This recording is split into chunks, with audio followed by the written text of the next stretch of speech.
એક શાસ્ત્રમાંથી ગીતાજીમાંથી પ્રશ્ન છે। કાનાભાઈ દેવાણી જૂનાગઢથી ઘણા સમય પહેલાંનો પ્રશ્ન છે, બાકી રહી ગયો હતો તો એને લઈ રહ્યા છે।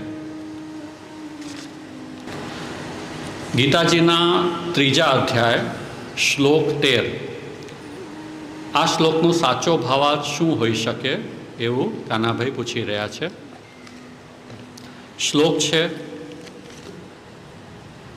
યજ્ઞશિષ્ટાશિનઃ સંતો મુચ્યંતે સર્વકિલ્બિષૈઃ ભુંજતે તે ત્વઘમ પાપા યે પચંતી આત્મકારણાત। પ્રભુ ગીતાજીમાં આ 3જા અધ્યાયમાં જે અર્જુનને સમજાવી રહ્યા છે એ વિષય એવો છે કે આ સૃષ્ટિમાં હું અચાનક એકલો આવી ગયો છું એવી રીતે કોઈએ વિચારવું ન જોઈએ, પણ આ સૃષ્ટિ એક નિરંતર ચાલતી પ્રક્રિયા છે।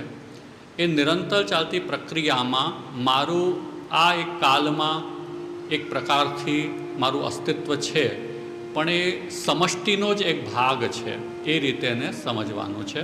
એટલે પ્રભુએ એમ પણ કહ્યું કે તારા પણ અનેક જન્મ થયા છે, મારા પણ અનેક જન્મ થયા છે, હું બધું જાણું છું, તું નથી જાણતો, તું આત્મા છે, આ દેહ તો એક સમય વિશેષમાં આવે છે, જન્મે છે, મૃત્યુ પામે છે, પુનઃ કોઈક નવા દેહને ધારણ કરે છે। એ બધું સમજાવીને અને પ્રભુ એમ કહી રહ્યા છે કે આ સૃષ્ટિમાં દેવતાઓ છે એ વૃષ્ટિ આદિ કરે છે અને એનાથી અન્ન થાય છે અને એનાથી પ્રાણીઓ પોતાનો ઉપભોગ કરે છે। એટલા માટે યજ્ઞ અવશ્ય કરવું જોઈએ અને યજ્ઞ દ્વારા દેવતાઓને એમનો ભાગ આપવો જોઈએ। આ પ્રકારે 3જા અધ્યાયમાં પ્રભુ વર્ણન કરી રહ્યા છે, કેમ કે દેવતા તમને આપી રહ્યા છે। જેમ આપણે સામાન્ય વ્યવહારમાં જોઈએ તો આપણે સરકારને ટેક્સ આપીએ, કેમ કે આપણને સરકાર સુવિધાઓ આપે, તો સુવિધાઓ મળે છે એનો ઉપયોગ આપણે કરીએ છીએ। રસ્તા હોય, લાઇટ હોય, પાણી હોય, બધી વ્યવસ્થા આપણને સરકાર આપતી હોય તો આપણે એમને ટેક્સ આપતા હોઈએ। તો એ રીતે દેવતાઓને પ્રભુએ નિયુક્ત કર્યા છે કે જે આ પ્રકારની આખી પ્રકૃતિની વ્યવસ્થાનું સંચાલન કરે છે। વિભિન્ન દેવતાઓ છે, એમના અધિકાર ક્ષેત્ર છે, અને જ્યારે એ પોતાનું કાર્ય કરે છે ત્યારે આપણું કર્તવ્ય છે કે આપણે એમને યજ્ઞ દ્વારા એમનો ભાગ આપીએ। હવે ગીતાજીમાં અનુસંધાન આવે છે, એક ભક્તિ માર્ગીય તરીકે આ કર્મની પ્રક્રિયા થઈ। ભક્ત માટે તો સર્વોપરી ભગવાન છે અને આપણો સીધો સાક્ષાત સંબંધ ભગવાન સાથે છે, તેથી ભગવાને જ આ દેવતાઓને નિયુક્ત કરીને અને આ સૃષ્ટિની પ્રક્રિયાનું સંચાલન કરવાનો અધિકાર આપ્યો છે। પણ ભક્ત તરીકે આપણો સંબંધ પ્રભુ સાથે હોવાથી અહીં પુરુષોત્તમજીએ જે અર્થ કર્યો છે ભક્તિ માર્ગીય, એ આપણે સીધો લઈશું। યજ્ઞશિષ્ટાશિનઃ સંતો મુચ્યંતે સર્વકિલ્બિષૈ ભુંજતે તે ત્વઘમ પાપા યે પચંત્યાત્મ કારણાત વૃષ્ટ્યાદિના પૂર્વમ અન્નાદિ રસોત્પત્તિસ્તુ ભગવદ ભોગાય તેન સ્વભોગકરણમ પાપરૂપમ। આ સૃષ્ટિમાં વૃષ્ટિ વગેરે દ્વારા જે કંઈ અન્ન રસ આદિની ઉત્પત્તિ થઈ રહી છે એ ભગવદ ભોગ માટે છે। હવે જો આનો મૂળભૂત અવધારણાને ધ્યાનમાં લેજો, પ્રભુની આ સૃષ્ટિ પ્રભુએ પોતાના માટે બનાવી છે અને એમાં મારું છે એવો જે ભાવ કરે છે એ કુધિયો પર ઈશ કર્યું, એમ ભાગવત કહે છે કે આત્માની જે સૃષ્ટિ છે પોતાની માટે આપે બનાવી છે, એમાં અન્યથા બુદ્ધિવાળા જે જીવો છે એ કુબુદ્ધિવાળા છે કે જે પોતાનું માનીને અને એનો ઉપયોગ કરવા માંગે છે। ઈશાવાસ્ય ઉપનિષદમાં પણ આ વાત કહેવામાં આવી કે ઈશાવાસ્યમિદમ સર્વમ યત્કિંચ જગત્યામ જગત તેન ત્યક્તેન ભુંજીથા માગ્રધ કસ્યસ્વિત ધનમ। આ ઈશાવાસ્ય છે એટલે ઈશ્વર માટેની, ઈશ્વરથી વ્યાપ્ત સૃષ્ટિ છે। એમાં હું એમ માનું કે આ મારા માટેની સૃષ્ટિ છે, આમાં જે કંઈ થઈ રહ્યું છે મારા માટે થઈ રહ્યું છે, તો એ પ્રકારની અન્યથા બુદ્ધિ છે। તેથી આ સૃષ્ટિ ભગવાન માટેની છે, આમાં જે કંઈ થઈ રહ્યું છે ભગવાનના ભોગ માટે થઈ રહ્યું છે, ભગવાન માટે જ છે। હવે એ ભગવત ભોગ માટેની જે છે એમાં સ્વભોગકરણમ પાપરૂપમ। હવે એમાં હું એમ વિચારું કે આ મારા માટે છે તો એક પ્રકારનો અન્યથા ભાવ થયો, એ પાપ છે। યે સંત ભક્તા, તો જે ભક્તો છે શું કરે છે, તદ ઉત્પત્તિ પ્રયોજન જ્ઞાતારઃ, તો આ સૃષ્ટિના આમાં જે કંઈ સૃષ્ટિમાં થઈ રહ્યું છે, વૃષ્ટિ થઈ રહી છે, અન્ન થઈ રહ્યું છે, પ્રકૃતિના વિવિધ પક્ષો પોતપોતાના સ્વભાવ અનુસાર વર્તી રહ્યા છે, એ બધામાં ઉત્પત્તિ અને પ્રયોજનને જાણનારા ભક્તો છે. તેથી ભગવદ અર્થમ પાકાદિકમ કૃત્વા ભગવતે તત્સર્વમ સમર્પ્ય, અહીં સમર્પણનો સિદ્ધાંત આવી રહ્યો છે. આપણું જે કંઈ આપણને પ્રાપ્ત થઈ રહ્યું છે એ પ્રભુને સમર્પિત કરીને અને તદુચ્છિષ્ટ ભોજીનો દાસા, એમનો ઉચ્છિષ્ટ છે, એમનો પ્રસાદ રૂપે એનો ભોગ દાસ સેવકજનો કરે છે.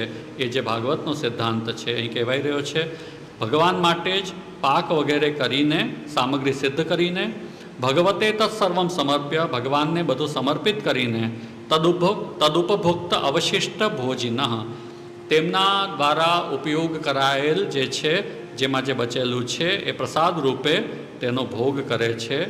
સર્વ પાપૈ સેવા પ્રતિબંધ રૂપૈ મુંચ્યંતે, તેથી સર્વ પાપ એટલે કે મારું છે, મારા માટે છે, એવો જે અહંકાર, એવો જે ભોગ કરવાની વૃત્તિ છે એમાંથી એ મુક્ત થાય છે. તો જે એ રીતે નથી કરતા તે પાપનો ઉપભોગ કરે છે. જે ભગવદર્થ સમર્પણ કરીને અને ભક્તિમાર્ગ અનુસાર અથવા કર્મની વાત હોય તો યજ્ઞ કરીને પણ પોતે એ પાપમાંથી મુક્ત થાય છે. ભક્તિમાર્ગી જે છે એના માટે એ મુક્તિનો પ્રકાર એ છે કે પ્રભુને સમર્પણ ભાવથી દરેક વસ્તુનો ઉપયોગ કરવો જોઈએ. એટલે એ ભાવ આ શ્લોકમાં પ્રભુ આપણને સમજાવી રહ્યા છે. એના પછીના કેટલાક પ્રશ્નો છે. વ્યવહારિક પ્રશ્નો કવિતાબેન સાંગાણી જૂનાગઢથી પ્રશ્ન કરી રહ્યા છે. ઠાકોરજીને બહાર ગામ પધરાવી જઈએ અને સવારે રસ્તામાં હોવાથી સેવા ન પહોંચી શકીએ તો શું કરવું જોઈએ? થોડાક વ્યવહારિક વિવેકથી આ બધા વિષયોના નિર્ણય કરવાના રહે, કેમ કે એકદમ શું કરવું એને જે તે સમય પરિસ્થિતિ અને સંજોગ અનુસાર જ એનો વિવરણ થઈ શકે. પણ ઠાકોરજી બહાર ગામ પધરાવીને જાઓ છો તો સૌથી પહેલાં એવો પ્રયત્ન કરો કે પ્રભુની સેવાનો સમય અને અનુકૂળતા સાધી શકાય એવા કોઈ ઉપાય હોય તો એ રીતે આપણે ટ્રેન હોય કે બસ હોય કે કાર હોય, જે કંઈ વ્યવસ્થા હોય એનો એ રીતે આપણે ટાઈમિંગ સેટ કરીએ. સવારે ન પહોંચી શકો તો એમાં થોડો વિલંબ થાય તો કોઈ આપત્તિનો વિષય નથી, કેમ કે સમયનો અત્યંત આગ્રહ આપણે ત્યાં સેવામાં નથી. પણ એટલો આગ્રહ આપણે અવશ્ય રાખીએ કે આખા દિવસમાં સેવા ન થાય એવું ન બને. એટલે સવારે ન થાય તો બપોર સુધી પહોંચીને પણ અથવા જે પણ સમયે તમે પહોંચો છો એ સમયે સેવાનો આગ્રહ અવશ્ય રાખીએ. અને મધ્યકાલમાં આપણને એવું લાગતું હોય કે જેમ ટ્રેનમાં છીએ, આખી બોગી બધા આપણે જ છીએ, બધા વૈષ્ણવ છે, અનુકૂળ છે, અને એવી રીતની સ્થિતિ બને તો પ્રભુને આપણે ઉપર પધરાવીને કોઈક સારી વ્યવસ્થા કરીને અને ઝાંપીજી ખોલીને પણ કદાચ કરી શકીએ તો એવું પણ કરી શકીએ. તો જે તે સંદર્ભના વિવેકથી આ વિષયનો વિચાર કરવો. પણ સેવા અવશ્ય એક દિવસમાં થવી જોઈએ. સવારે ન થાય તો સાંજ પર્યંત પણ આપતકાલમાં કરીને અને પ્રભુ શ્રમિત થયા એ ભાવે શ્રમભોગ દ્વારા પણ એ શ્રમનું નિવારણ પણ વિચારવું જોઈએ. આ રીતના ઉપાય કરવા જોઈએ. વ્યવહારિક વિષય છે એટલે જે તે સમય સંજોગ અનુસાર એનો નિર્ણય કરવો. ભાવેશભાઈ ઝાલા પેઢલાથી પ્રશ્ન કરી રહ્યા છે. કયા મંત્રની માળા અથવા જાપ કરવાથી અને કેટલા જપ કરવાથી આપણા કામ ઝડપથી થાય અને કેટલા દિવસમાં થાય એ જણાવો. પુષ્ટિમાર્ગ એક ઉચ્ચ સ્તરીય ભક્તિ ભાવનાની અપેક્ષા રાખનારો માર્ગ છે. એટલા માટે નિષ્કામતા આનું એક સ્વાભાવિક લક્ષણ છે. આપણી નિષ્કામતા હોય તો જ આપણે પુષ્ટિમાર્ગને સમજી પણ શકીએ, એને જીવી પણ શકીએ. એટલે પુષ્ટિમાર્ગમાં જે કોઈ સાધના બતાવવામાં આવી છે એમાં આ રીતની કામના માટે પ્રભુનો કે પ્રભુના નામનો કે કોઈ મંત્રનો ઉપયોગ નથી બતાવવામાં આવ્યો. તેથી પુષ્ટિભક્તિ માર્ગમાં તો નિષ્કામ ભાવે આનંદથી ભગવાન નામ ધ્વનિ, મંત્ર જપ, સેવા સાધના યથાધિકાર આપણે કરીએ અને એનાથી આનંદિત થઈએ. અને બાકી પ્રભુના આશ્રય ભાવથી મેં તમને સમજાવ્યું એ રીતે કે જે કંઈ છે પરિસ્થિતિમાં ભગવદ આશ્રયનો ભાવ રાખીએ. અહીં કે પારલોકે ચ સર્વથા શરણમ હરિ. એક સામાન્ય બોધ માટે પણ એટલું કહી શકું કે ભલે પુષ્ટિમાર્ગીય પ્રણાલીમાં તો આ વિષય આવતો જ નથી, તેથી તેમને પ્રાપ્ત ન થાય અને એવી આવશ્યકતા પણ નથી. પણ ઇન જનરલ પણ એવું સમજમાં આવે કે કોઈ પણ માનતા કે કોઈ મંત્ર કે કોઈ દોરા ધાગા કે કોઈ કામનાથી કોઈ પણ પ્રવૃત્તિ કરશો, પુષ્ટિ માર્ગમાં નહીં અન્ય પ્રક્રિયાથી પણ કરશો, તો છેલ્લે એક વાતને ધ્યાનમાં રાખજો કે જીવનમાં નિરંતર સુખ દુઃખની ચક્રવત આવૃત્તિ થતી જ રહેવાની છે. એટલે સૌથી જે ન્યૂનતમ જે સ્થિતિ આમાં આપણને સમજમાં આવે કે માન લો તમે કોઈક મંત્ર કોઈકે તમને પ્રદાન કર્યું ને તમે એને જપીને એને કંઈક પ્રાપ્ત કરી લેશો. પહેલાં તો આ કાળમાં એવું સંભવ નથી, કલિકાળમાં કોઈ મંત્રોની શક્તિ નથી, એટલે કાગનું બેસવું ને ડાળનું પડવું એવું કંઈક થઈ જાય તો એમને એમ પણ થઈ જવાનું હોય તોય થઈ જાય, કંઈ નક્કી ન કહી શકાય. પણ એવું તમને પણ લાગ્યું કે થઈ ગયું, પછી શું થશે? જે ઝડપથી કામની તમે અપેક્ષા રાખો છો, કયું કામ છે તો લખ્યું નથી, જે હોય આપ જાણતા હશો, પણ એ કામ પૂરું થયું, એ શું કાર્ય શાશ્વત કાર્ય છે? શાશ્વત સુખ આપનારું કાર્ય છે? એવું તો કાર્ય નથી, કેમ કે તમે ભક્તિ કે જ્ઞાનની વાત તો નથી વિચારી રહ્યા. તો જે પણ કાર્ય થયું હશે એ પાછું નશ્વર હોવાથી એ નષ્ટ થશે. નષ્ટ થશે એટલે પાછી બીજી કામનાને ઉત્પન્ન કરશે. દાખલા તરીકે ધનની અપેક્ષા હશે તમને કે ધન મને ક્યારે મળે, તો ધનનો વ્યય થશે, અપવ્યય થાય કે ક્યાંક વ્યય થાય અને છેલ્લે પાછી અપેક્ષા ઉત્પન્ન થશે. તો એ તો સતત ચાલતી પ્રક્રિયા છે. એટલે સૌથી સારો ઉપાય એમાં એ જ છે કે કર્મને સરખી રીતે કરીએ. આપણા જે કર્મ છે એ ક્ષેત્રમાં આપણે સ્કિલફુલ બનીએ. કેમ કે યોગ કર્મસુ કૌશલમ, કુશલતાપૂર્વક યદિ કર્મ કરશો તો પૂરી સંભાવના છે કે સારું પરિણામ અને ઝડપથી પરિણામ મળે. જેમ બાળકને સારું પરિણામ જોઈતું હોય પરીક્ષામાં તો શું કરવું જોઈએ? મંત્ર જપવા જોઈએ કે સરખી રીતે ભણવું જોઈએ? સરખી રીતે ભણવું જોઈએ ને. તો એ જ તો કુશલતા છે કર્મની. यदि સરખી રીતે ભણશે તો પરિણામે સારું મળશે અને ઝડપથી એ મળશે. 1 2 3 એટેમ્પ નહીં આપવી પડે, જલ્દીથી સરખા સમય પર પાસ થઈ જશે. તો ઝડપથી કામ કરવું હોય અને સરખા પરિણામ પ્રાપ્ત કરવા હોય તો કર્મને સરખી રીતે કરવા જોઈએ.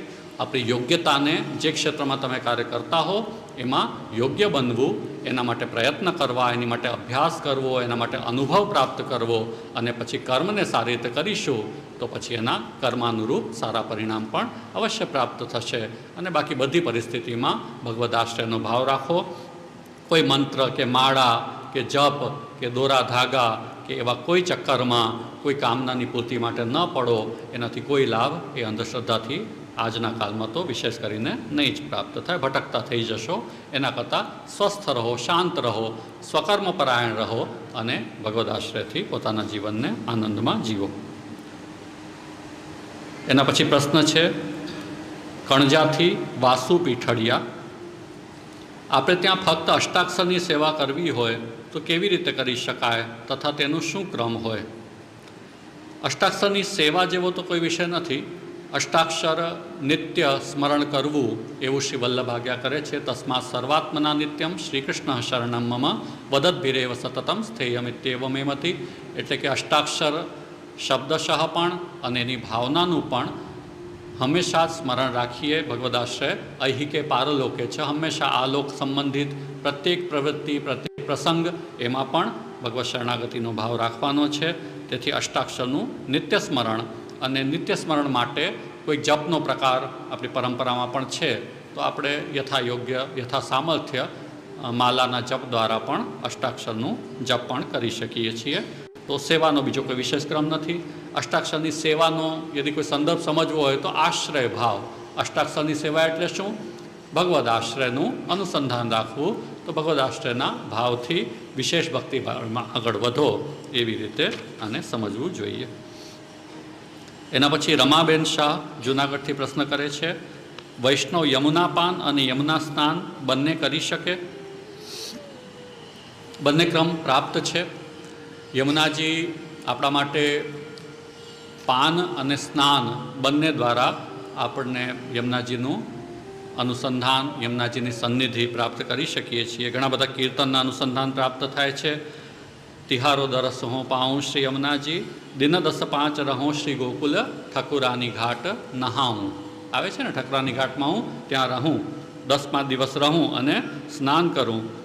તિહારો દરસ મોહી ભાવે, સુખદેની દુઃખહરની શ્રી યમુના, જે જન પ્રાત ઉઠ નાવે. નિત્ય જે છે, નિત્ય ત્યાં નિવાસ કરે તો સવારે નિત્ય સ્નાન કરે, એ પણ ભાવ રહેલો છે. પાન માટે કરી પ્રણામ યમુના જલ લહીએ, શ્રી વલ્લભ પદરજ પ્રતાપતે, શ્રી યમુના મુખ લહીએ. શ્રી યમુનાજીને મુખમાં લેવાથી વલ્લભ પદ પ્રજા યમુનાજીને આપણે ગ્રહણ કરીએ અને યમુનાજીને મુખથી યમુનાજીનું ગુણગાન કરીએ. શ્રી યમુના પાન કરત હી રહીએ, વ્રજવસ્વો નીકો લાગત હે, લોક લાજ દુઃખ સહીએ. તો યમુનાજીનું પાન સતત કરતા રહીએ એવા ભાવ પણ આપણા કીર્તનમાં અભિવ્યક્ત કરવામાં આવ્યા છે. નજાતું યમયાતના ભવતી તે પહ્ય પાનત. તો આપણા જલના પાનથી યમયાતના પણ નથી થતી. યમનાષ્ટકમાં પણ આપણે બોલીએ છીએ તો યમુના પાન અને યમુના સ્નાન કરી શકાય. પરંતુ આધુનિક જે પરિસ્થિતિ છે એ પરિસ્થિતિમાં આપનું જે આધિભૌતિક સ્વરૂપ છે એટલું સુંદર, આપણને અપેક્ષિત સુંદર લાગે એવું નથી બિરાજમાન. દુર્ભાગ્યની વાત છે કે એના કેટલા પણ પ્રયત્નો છતાં પણ આજ સુધી કમસે કમ આપણને યમુનાજી એ સુંદર રીતે વ્રજમાં નથી વધાર્યા, નથી બિરાજી રહ્યા, નથી દર્શન આપી રહ્યા. તો પછી સમય સંજોગ અનુસાર જ્યારે સમય અનુકૂળ હોય અને સુંદર રીતે યમુનાજી આપણને દર્શન આપે તેવા સમયમાં આપણે યમુનાજીનું પાન અને યમુનાજીના સ્નાન કરીએ તે યોગ્ય ગણાય. એવા સમયથી વિપરીત સમય છે તે સમયમાં માત્ર નમન, આદર સત્કાર દ્વારા અને યમુનાજીને વિનંતી કરીને કે આપ સુંદર બિરાજો અને અમને આવા પાન સ્નાનનો પણ વિશેષ સન્નિધિનું સુખ આપો એ ભાવના વિનંતી આપણે યમુનાજીને કરી શકીએ. એના પછી દયાબેન વઘાસિયા સુરતથી પ્રશ્ન કરે છે, પિંડરૂમાં બાળકના જન્મ સમયે પુરુષોત્તમ સહસ્રનામનો પાઠ થાય કે નહીં અને એકાદશીનો વ્રત ઉપવાસ કરાય કે નહીં? થઈ શકે. સેવાનો ક્રમ નથી હોતો, દર્શન કરી શકાય, કીર્તન કરી શકાય, આ પ્રકારના સ્તુતિ ગ્રંથોના પાઠ પણ આપણે કરી શકીએ, એકાદશી વ્રત પણ કરીએ છીએ. ધર્મેશ જયસુખલાલ વિઠલાણી જૂનાગઢથી પ્રશ્ન કરે છે, અત્યારે અધિક માસ ચાલી રહ્યો છે તો ઘણી બધી હવેલીઓમાં મનોરથો થાય છે, તો શું અધિક માસમાં આખા વર્ષ દરમિયાન આવતા બધા ઉત્સવોના મનોરથ કરી શકાય? કારણ કે અત્યારે તો ઉષ્ણકાળ ચાલી રહ્યો છે, તો શીતકાલ અથવા વર્ષા ઋતુના મનોરથ કઈ રીતના થાય? આમાં સાચું શું છે તે જણાવવા વિનંતી, અને મનોરથ કરવા કે નહીં એ પણ એક પ્રશ્ન છે. હવેલીઓમાં મનોરથ થાય છે. હવેલીનો અર્થ છે મોટું ઘર. આચાર્યનું મોટું ઘર એટલે હવેલી. એ હવેલી આચાર્ય ગ્રહ છે, જેમ તમારા ઘર પણ તમારા વૈષ્ણવના ઘર છે. આચાર્ય છે, પહેલાં વૈષ્ણવ છે, પછી આચાર્ય છે, ભક્ત છે પ્રભુના.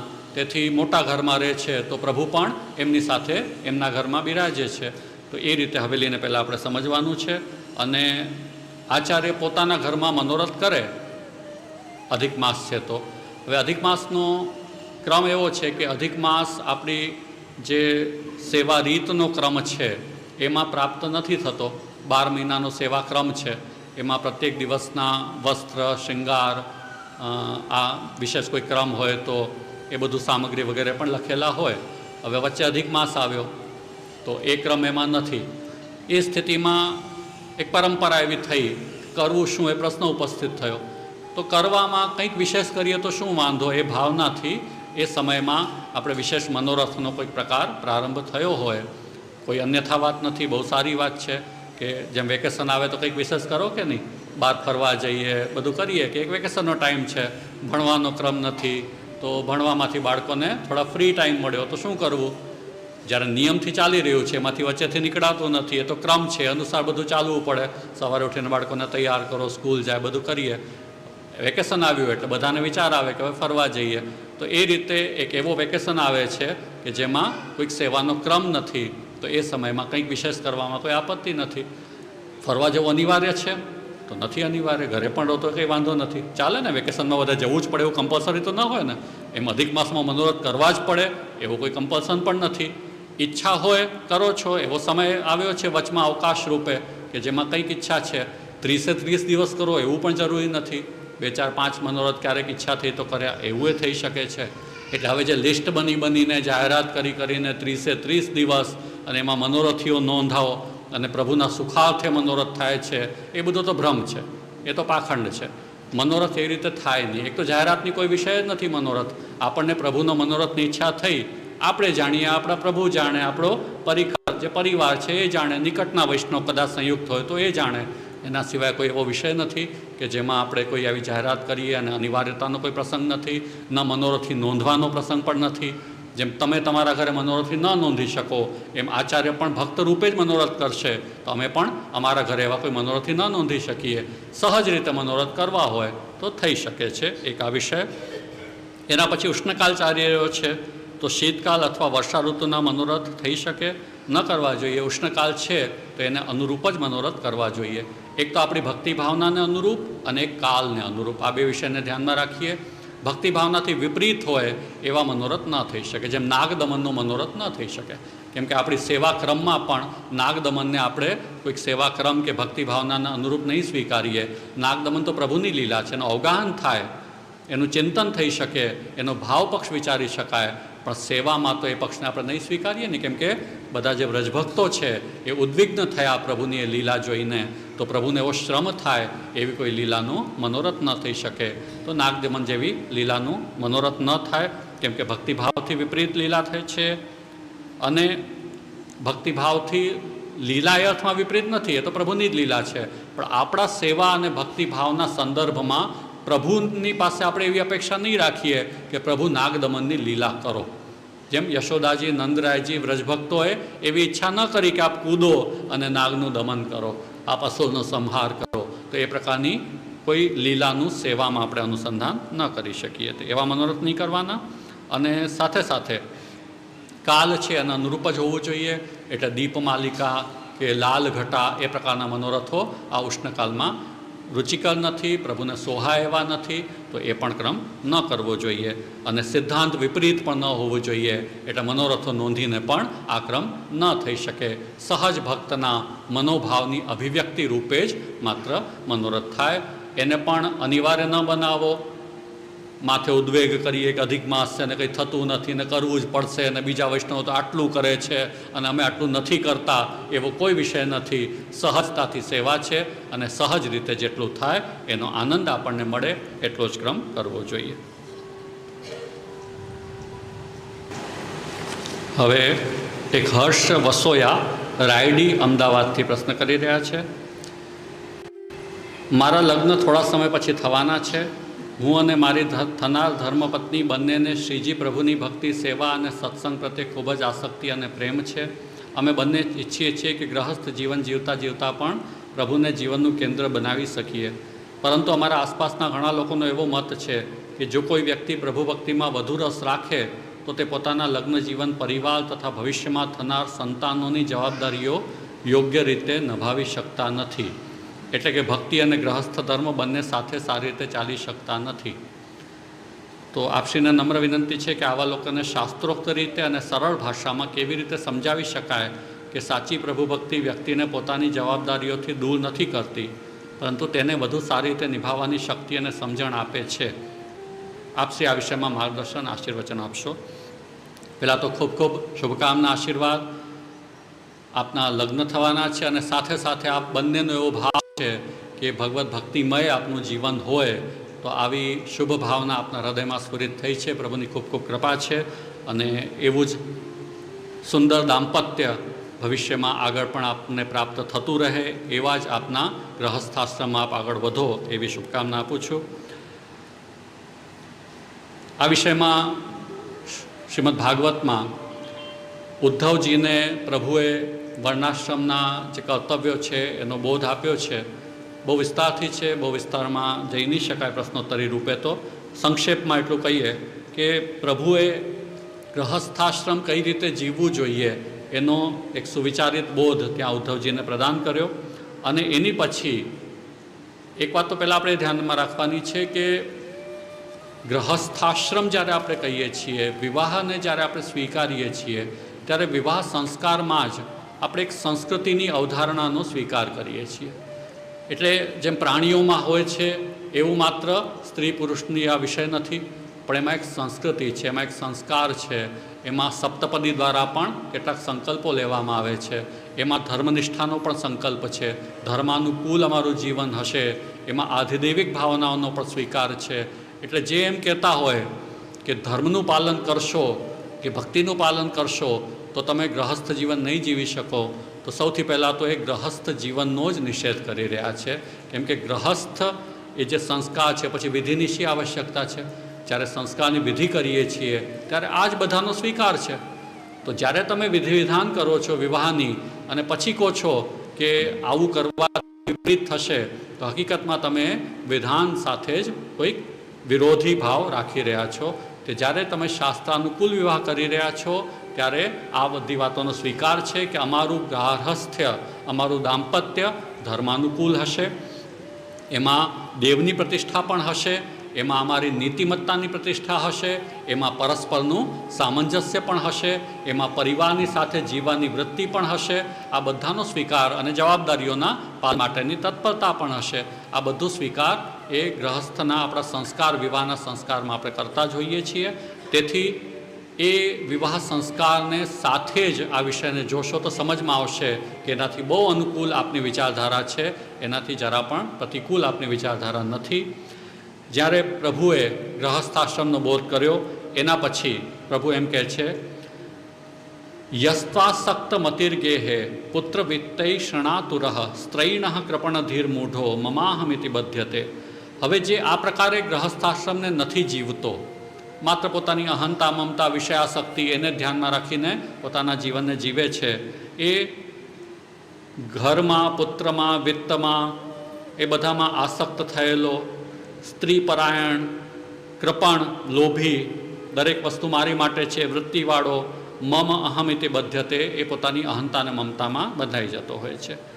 એના પછી એતે મેં પિતરો વૃદ્ધ, પછી આગળની અવસ્થામાં મારા માતા પિતા વૃદ્ધ થઈ ગયા, ભાર્યા બાલાત્મજાત્મજા, અને મારા જે બાળકો છે એ મારા વિના કેવી રીતે જીવશે, એ મારા વિના દીન થઈ જશે, દુઃખી થઈ જશે.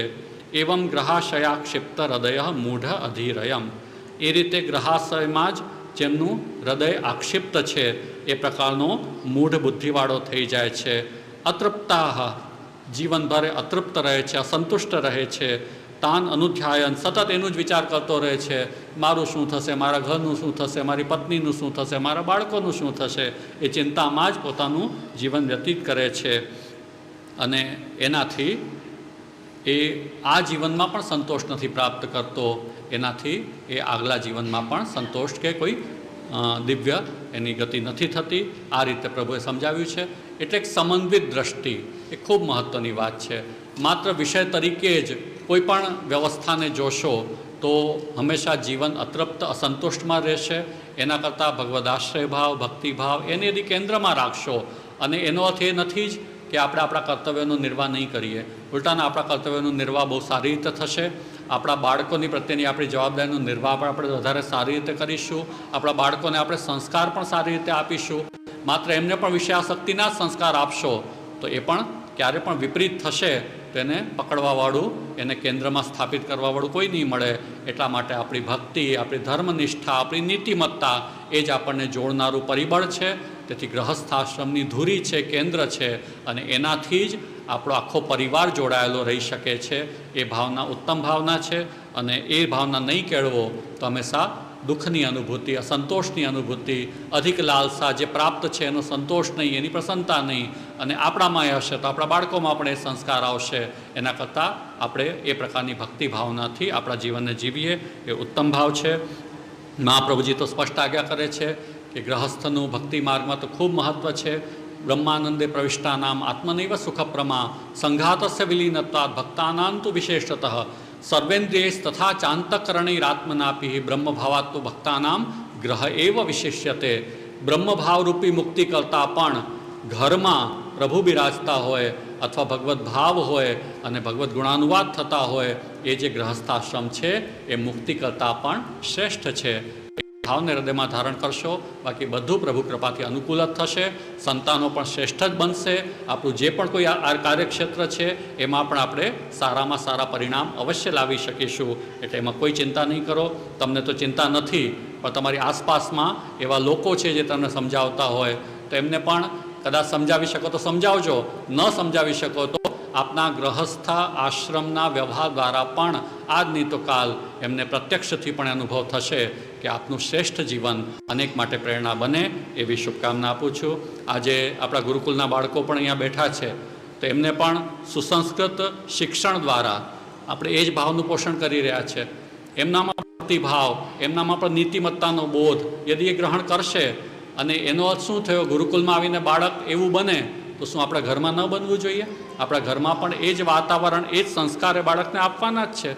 આ જ બાળકોનું ઘર પણ એવું હોવું જોઈએ, પ્રત્યેક બાળકનું ઘર એવું હોવું જોઈએ. અને એ ઘર ક્યારે બને? જ્યારે માતા પિતામાં એ ભાવ હોય તો. એટલા માટે પ્રત્યેક માતા પિતા એક બહુ મોટી જવાબદારી છે, લગ્ન. અને એ જવાબદારીનો અર્થ જ છે કે આપણું ઘરનું વાતાવરણ આ પ્રકારનું સાત્વિકતાવાળું, નીતિમત્તાવાળું અને ભક્તિભાવવાળું હશે. શાસ્ત્રનો અભ્યાસ થતો હશે, શાસ્ત્રના વચનો, મંત્રોનો ઉચ્ચાર ત્યાં થતો હશે, તો બધું જ અનુકૂળ વિશેષ થશે, એમાં કોઈ શંકાને સ્થાન નથી. હવે પ્રશ્નમાં જતીનભાઈ સોનપાલ, જુનાગઢથી પ્રશ્ન છે. શ્રીમદ ભાગવતમાં 11મા સ્કંધનો શ્લોક છે, આશાહી પરમમ દુઃખમ નૈરાશ્યમ પરમમ સુખમ યથા સંછિદ્ય કાંતાશામ સુખમ સુશ્વાપ પિંગલા. સામાન્ય રીતે આ શ્લોકનો અર્થ એવો સમજાવવામાં આવે છે કે આશા પરમ દુઃખનું કારણ છે અને નિરાશા પરમ સુખ છે. પરંતુ મારી જિજ્ઞાસા એ છે કે આશા તો જીવનનો મહત્ત્વનો આધાર પણ છે. ઘણી વખત મનુષ્ય કઠિન પરિસ્થિતિ, દુઃખ અથવા અંધકારમય સમયમાંથી પણ ભવિષ્યની સારી આશાને આધારે બહાર આવે છે. આશા જ તેને આગળ વધવાની પ્રેરણા આપે છે. એટલે આ શ્લોકમાં આશા અને નૈરાશ્ય શબ્દોનો અર્થ શું છે સમજાવો. દત્તાત્રેય ભગવાન જ્યારે યદુને આ બોધ આપી રહ્યા છે, એમાં પોતાના 24 ગુરુનું વર્ણન છે, એના અંતર્ગત આ શ્લોક આવી રહ્યો છે. એમાં એક પિંગલાનો પ્રસંગ છે, એ પણ ગુરુ છે એમ સમજાવી રહ્યા છે. અને એ પિંગલા જે છે એ પોતાની જે અપેક્ષાઓ, કામના છે એનાથી દુઃખી થઈ રહી છે. અને જ્યારે એને એ સમજમાં આવે છે, થોડો વૈરાગ્ય પ્રકટ થાય છે, ત્યારે એમાંથી એ બહાર નીકળે છે. એ પ્રસંગ છે. અને એનાથી દત્તાત્રેયજી એમ કહી રહ્યા છે કે મને પણ એક બોધ મળ્યો છે કે કામનાની પાછળ ભાગવું નહીં. અહીં આશા અને નિરાશા એનો જે શબ્દ છે એનો અર્થ છે કામના, અપેક્ષા, લાલસા. આશા નિરાશાનો જે આ અર્થ છે કે અંધકાર સમયમાંથી પણ ભવિષ્યની સારી આશા, એ આપણો વ્યવહારિક આશા શબ્દનો ત્યાં અર્થ જનરલી વિશ્વાસ કે શ્રદ્ધા કે એક પોઝિટિવ એટીટ્યૂડની વાત છે. અહીં જે આશા નિરાશા શબ્દ છે કામનાના અર્થમાં છે. એટલો અંતર સમજજો. એટલે જે પ્રશ્ન છે કે ભવિષ્યની સારી આશાના આધારે બહાર આવીએ, એક અલગ સંદર્ભમાં આપણે આશા શબ્દનો પ્રયોગ કરીએ છીએ. અહીં આશા શબ્દનો અર્થ છે કામના, ઈચ્છા. પ્રહલાદજી કહે છે ય આશીષ આશાસ્તે ન સભૃત્ય સવૈ વણિક. જે આપની પાસે પોતાની કામના પૂરતી વિષયો ભોગની ઈચ્છા કરે છે, નરસિંહ ભગવાનને પ્રહલાદજી કહે છે, એ ખરેખર ભક્ત નથી, પણ એ તો વેપારી છે. તો એ કામના શબ્દ, આશા શબ્દ ત્યાં પણ આવ્યો છે. એ જ રીતે ગીતાજીમાં પણ આવ્યું છે, આશા પાશ શતૈર બધા કામક્રોધ પરાયણા ઈહંતે કામ ભોગાર્થમ અન્યાયનાથ સંચયાન. આસુરી જે સંપત્તિ છે એનું વિવરણ કરતાં પ્રભુ ત્યાં આજ્ઞા કરે છે કે આશારૂપી જાળ રસ્સીથી બધા બંધાયેલા, અનેક આશાઓથી બંધાયેલા, એટલે કે કામનાઓથી બંધાયેલા. કામ ક્રોધ પરાયણ, કેમ કે જેટલી કામના વધે જેટલી વિષયો ભોગની ઈચ્છા વધે એટલી કામ વધે, કામ પૂર્તિ ન થાય એટલે ક્રોધ વધે. એટલે આ બધું એકબીજા સાથે જોડાયેલા તત્વો છે, પ્રક્રિયા છે. અને એના માટે કામ ભોગ માટે જ જે સતત પ્રવૃત્તિશીલ રહે છે. તો એ સંદર્ભમાં આ વિષય છે. પેલી આશા જે તમે કહી રહ્યા છો કે વિશ્વાસ કે શ્રદ્ધાનું પ્રતીક છે, એ તો આપણને આપણો આશ્રય, આપણો વિવેક અને ધૈર્ય પ્રદાન કરી જ રહ્યા છે. કેમ કે અંતત બધું પ્રભુના હાથમાં છે, પ્રભુ આનંદ સ્વરૂપ છે, પ્રભુ બધું જ સમજે છે. એ ભાવ આપણામાં આશાનો જ સંચાર કરનાર છે, જે આપણી ગુજરાતી ભાષાની આશા છે, શ્રદ્ધા, વિશ્વાસ એ અર્થમાં. અને અહીં જે આશા શબ્દ છે એ કામનાના અર્થમાં પ્રયોગમાં આવ્યો છે. ખાસ કરીને શ્રી વલ્લભાચાર્ય મહાપ્રભુ સિદ્ધાંત અને પુષ્ટિમાર્ગીય દ્રષ્ટિકોણથી આ શ્લોકને કેવી રીતે સમજવો? શું અહીં સર્વ પ્રકારની આશાનો ત્યાગ સૂચવાયો છે કે પછી માત્ર લૌકિક વિષયો, ભોગો અને સાંસારિક અપેક્ષાઓની આશાનો? આ એ જ છે, લૌકિક વિષયો, ભોગો અને સાંસારિક અપેક્ષાઓના ત્યાગનો જે વિષય છે. અને પુષ્ટિમાર્ગીય દ્રષ્ટિકોણથી તો ભગવદ આશ્રય ભાવથી પ્રાપ્તમ સેવેત નિર્મમઃ, જે પ્રભુ પ્રદાન કરે છે, જે પ્રાપ્ત છે એનો મમતા રહિત થઈને અને પ્રભુ દ્વારા જે પ્રદત્ત છે ભાવથી, જે આપણે ગીતાજીના શ્લોકમાં આપણે અનુસંધાન કર્યું એ રીતે એનો ઉપભોગ કરવો જોઈએ.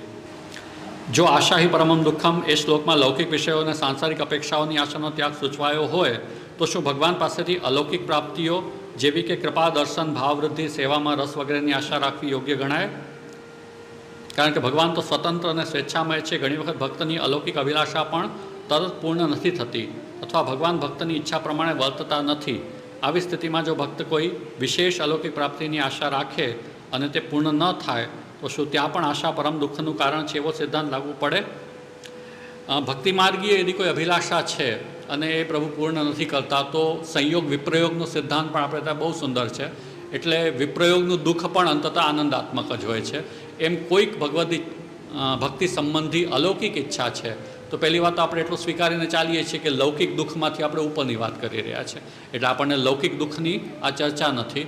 જ્યારે અલૌકિકમાં આવીને કોઈ ચર્ચા છે ત્યારે સુખ દુઃખ ભગવત સંબંધી પણ અંતતઃ કોઈક પ્રકારથી પ્રભુ સાથે જોડાયેલું છે તો આનંદ સ્વરૂપ જ છે.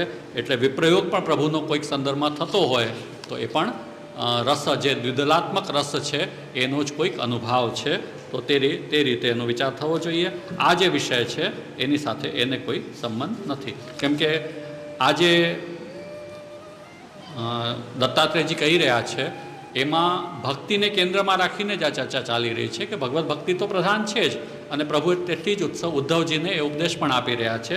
તેથી ભક્તિના સંદર્ભમાં આ વાત નથી થઈ રહી, પણ લૌકિક આપણા જે વ્યવહારો કામનાઓ છે એ સંદર્ભમાં એ વિષય થઈ રહ્યો છે. આપણા મનનો નિર્ણય, એમનો જ એક પ્રશ્ન છે આગળનો, આપણા મનનો નિર્ણય અને સાચો વિવેક બંને વચ્ચેનો ભેદ કેવી રીતે ઓળખવો? અંતઃકરણની પ્રક્રિયા છે આ. એટલે અંતઃકરણમાં સ્પષ્ટ સ્ફુરણા ન થતી હોય અથવા એવો અનુભવ ન હોય એ સ્થિતિમાં તસ્માત શાસ્ત્રમ પ્રમાણમ તે કાર્ય વ્યવસ્થિત શાસ્ત્ર જ પ્રમાણ છે. શાસ્ત્રની મર્યાદામાં રહીને, સિદ્ધાંતની મર્યાદામાં રહીને જ કોઈપણ વિષયનો નિર્ણય થવો જોઈએ. જ્યાર સુધી આપણને એ અનુભૂતિ કે પ્રભુનો એ પ્રકારનો અનુભવ નથી થતો ત્યાં સુધી આપણે નિર્ણય ન કરી શકીએ કે પ્રભુની જે ઈચ્છાનો વિષય છે.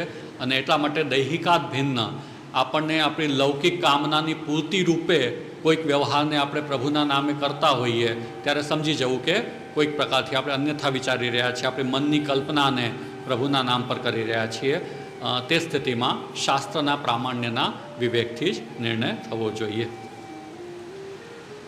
આધુનિક જીવનમાં જ્યાં સતત વિક્ષેપો છે ત્યાં પુષ્ટિમાર્ગીય વિવેકને જાળવવાની મુખ્ય રીત શું છે? કોઈપણ સમયમાં અભ્યાસ અને વૈરાગ્ય એ બે જ ઉપાયો હોય છે.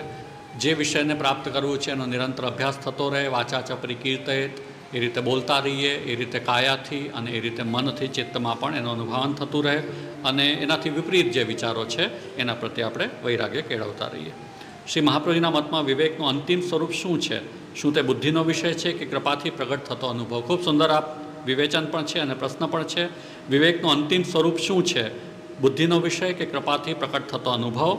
તો અવશ્ય મને પણ એવું સમજમાં આવે છે કે કૃપાથી પ્રકટ થતો અનુભવ જ એને માનવું જોઈએ. કેમ કે બુદ્ધિનો વિષય સર્વથા તો વિવેક, ધૈર્ય કે આશ્રય કશું પણ હોઈ ન શકે. અંતતઃ પ્રભુ કોઈક પ્રકારે રિસ્પોન્સ આપશે તો જે અનુભૂતિઓ પણ સ્થિર થશે. તેથી બુદ્ધિનો જે છે એ અભ્યાસ માટે એક સાધના રૂપે આપણને પ્રાપ્ત છે, પણ અંતતઃ તો પ્રગટ થતો કૃપાનો જ એક અનુભવ એને માનવું જોઈએ. શું વિવેક હંમેશા શાંત મનમાં જ પ્રકટ થાય છે કે દુઃખ અને સંકટમાં પણ સાચો વિવેક કાર્યરત રહી શકે? ઘણી બધી ઔષધિ એવી હોય છે, ખાસ કરીને આયુર્વેદિક ઔષધિઓમાં, કે જે સ્વાસ્થ્યપ્રદ આહાર રૂપે પણ હોય છે અને ઔષધિ રૂપે પણ કાર્ય કરતી હોય છે. એટલે તમે સ્વસ્થ થઈ જાઓ તો એને સ્વાસ્થ્યપ્રદ આહાર રૂપે પણ લઈ શકો અને બીમાર હો તો ઔષધિ રૂપે પણ તે વસ્તુ કાર્ય કરતી હોય છે. તો એ રીતે શાંત મન હોય કે અશાંત મન હોય, પ્રત્યેક સ્થિતિમાં વિવેકનું અનુસંધાન રાખવું એ જ બોધ આપણને આપવામાં આવ્યો છે. સ્વસ્થ છીએ તો પણ વિવેક આપણા માટે એક સ્વાસ્થ્યનું ઉપલક્ષણ થઈ જશે, સ્વાસ્થ્યનું પ્રકટીકરણ થઈ જશે. અને यदि અસ્વસ્થ છીએ, ઉદ્વિગ્ન છીએ, એ સ્થિતિમાં ઔષધિ રૂપે પણ આપણને શાંત કરનારું વિવેક અને ધૈર્ય બનતા હોય છે. તો બંને રીતે આનો ઉપયોગ સમજવો જોઈએ. જ્યારે લાંબા સમય સુધી પ્રભુની કૃપા કે ભાવનો અનુભવ ન થાય ત્યારે ધૈર્ય કેવી રીતે જાળવવું? અશુરેણાપી કર્તવ્યમ સ્વસ્ય અસામર્થ્ય ભાવનાથ. શ્રી વલ્લભે આનો ઉપદેશ આપી દીધો છે કે અસામર્થ્ય હોય, આપણને જે અભિષ્ટ છે ભગવદ્ ભક્તિમાં એ પણ નથી થતું, એ સ્થિતિમાં પણ જેમ ગોપીજનોએ કર્યું એ રીતે અસામર્થ્ય ભાવથી પણ ધૈર્ય ધારણ કરવું જોઈએ.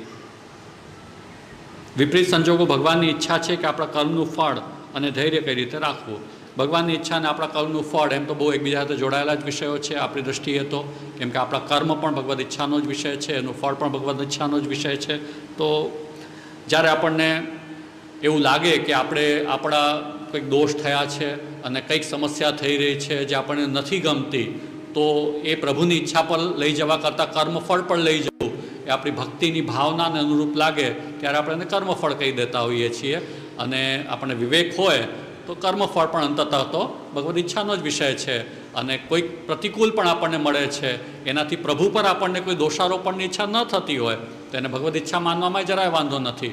દોષારોપણની ઈચ્છા થતી હોય તો પછી થોડું બેક થઈને અને આપણે કર્મફળ સુધી જ એને સીમિત કરીને અને કર્મફળ દોષ આપી દેવું, આ પ્રકારની એક શિષ્ટાચારની વ્યવસ્થા. કેમ કે અંતતઃ આપણી ભક્તિ છે એમાં આપણને દ્રઢતા મળે એ આપણો ભાવ છે.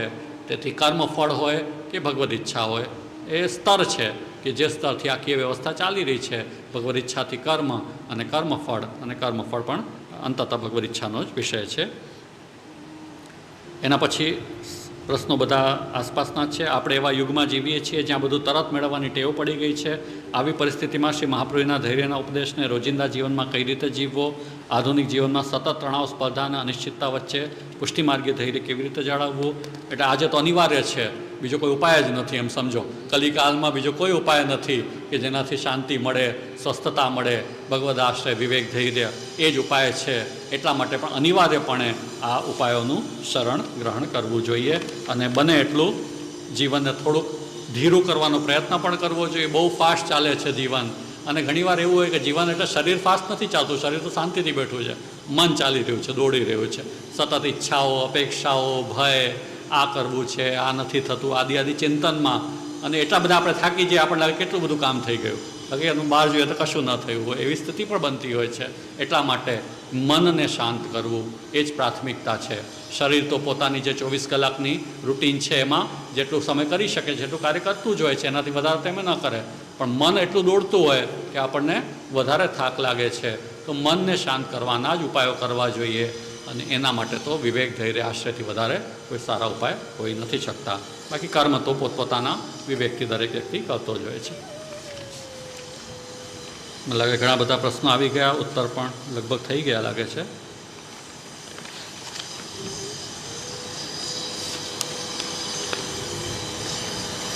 ચલો, સુંદર, ખૂબ સારા પ્રશ્નો આપણે કર્યા બધાએ.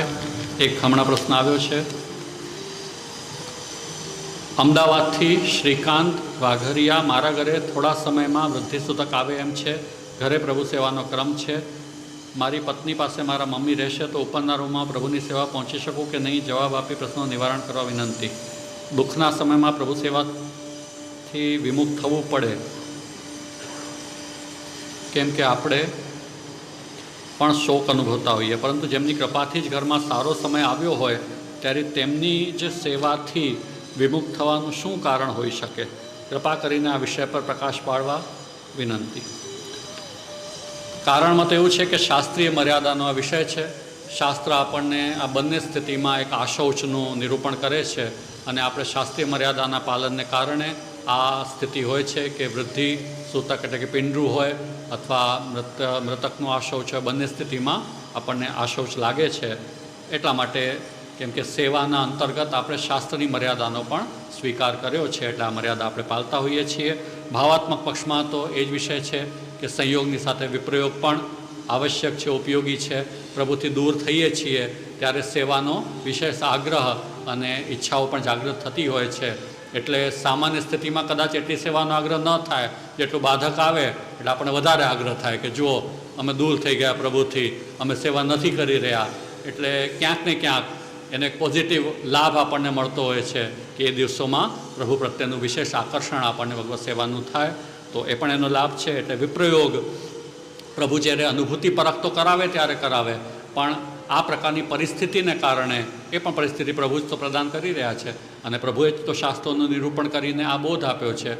એટલે એ બધાનો સમન્વય કરીને અને એ વિવેક આપણે કેળવીએ કે એ સમયમાં પ્રભુ વિપ્રયોગનો અનુભવ કરાવે છે, તો સ્મરણ વિશેષ કરીએ, કથાપક્ષનું અનુસંધાન કરીએ અને ભાવાત્મક રૂપે આપણે પ્રભુ સાથે જોડાઈએ, અને પાછા પ્રભુ વિશેષ અનુકૂળતા કરે ત્યારે ભગવત સેવામાં આપણું જીવન બને. તો આ ઉપાય હમણાં મને સમજમાં આવે છે કે એ રીતે આપણે કરવું જોઈએ. અને છતાંય તમે જે લખ્યું છે કે ઉપર પ્રભુની સેવા ક્રમ પહોંચો, તો હું કંઈ બહુ સ્પષ્ટ રૂપે આ વિષયને એ રીતે ન કહી શકું. એક આચાર્ય મર્યાદા છે, શાસ્ત્ર મર્યાદાનું પાલન પણ મારે મારા તરફથી કહેવું જોઈએ. છતાંય પ્રભુ તમને શું પ્રેરણા કરે છે એ તમારો વિષય છે, એ પ્રશ્નનો વિષય ન હોવો જોઈએ.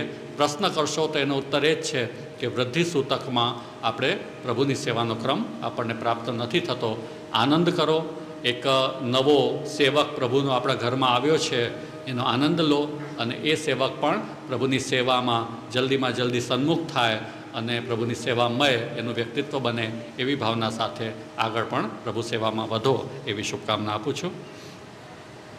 અસ્તુ. આજે ક્રમ આટો રાખીને આશ્રયના પથી સમાપન કરીશું.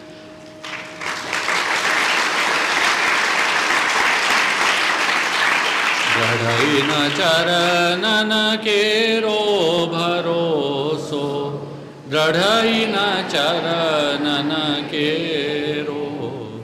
શ્રીવલ્લભ નખ ચંદ્ર છટાબિન, સબ જુગમાં જ અંધેરો ભરોસો.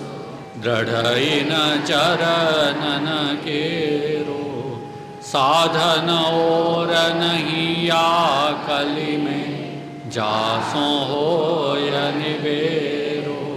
सूर कहा कहे द्विविध आंधरो, बिना मोल को चेरो भरोसो.